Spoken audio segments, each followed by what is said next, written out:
Kumakalam na naman ng sikmura kaya naisipan kong bumili ng 5 pirasong ensaymada.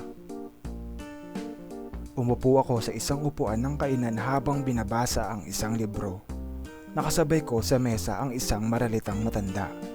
Laki kong gulat nang kinuha nito ang unang piraso ng ensaymada sa supot. Sa aking inis ay agad kong kinuha ang pangalawang piraso. Tanging mga ngiti at nagniningning na tingin lamang ang ibinalik nito. Nakakairita. Muli niyang kinuha ang ikatlong piraso nang walang paalam at nagmamadali kong kinuha ang pang-apat.